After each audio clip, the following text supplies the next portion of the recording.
Okay, so I did a short unboxing video of the Unimog from FMS. I just wanted to show you guys now a few things I've done to it. So I had mentioned in the previous video that I was going to put the new rims and tires on, which I have. Injora deep dish 3.7 offset millimeter, 3.74, 3.79 or something like that. And then the DJ Crawler 60 millimeter by 25 millimeter tires. What I also did, and I think if I flash a light on it here, you can probably see it. I threw on some new shocks. I had some Injora oil shocks that I put on there as well. I threw on a hitch onto the back here. No particular reason. I had it hanging around and I figured why not? It looks kind of cool. I didn't have the ball for it though, so I took a double ball joint that you find on a lot of the FMS products, which I'm going to talk about with the shocks in a second. So I took one of these and I just cut the top off and sanded it down and made it fit. Now, one of the things I did, or I want to tell you actually, I should say, about the shocks, if you look in there, you can see how there's those brass little knuckles that go in and they go in the top of the bottom of the shocks. But when you take the stock shocks off, you're going to have a double ball joint that's going to attach the link arm to the axle.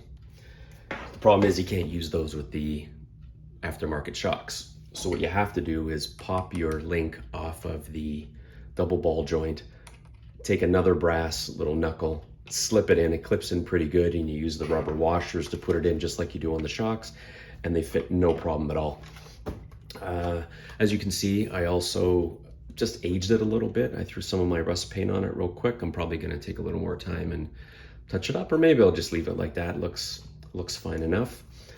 I painted the yield sign at the back so it just didn't blend in the gray, and I also built a wooden bed for it.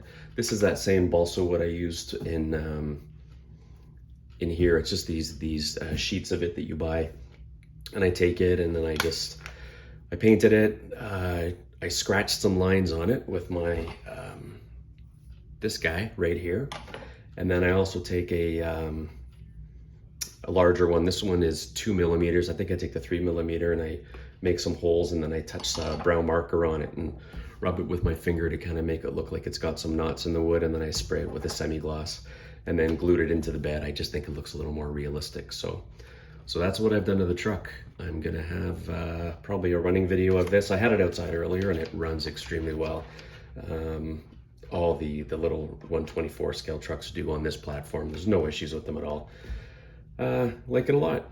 So there you go. Thanks for watching. Like the video, subscribe if you want to see more. I'll be making more. I'm gonna go through a bunch of my my RCs and what I've done to them, and a few of them I obtained recently that I'm really happy about. So thank you very much for watching, and we'll talk soon.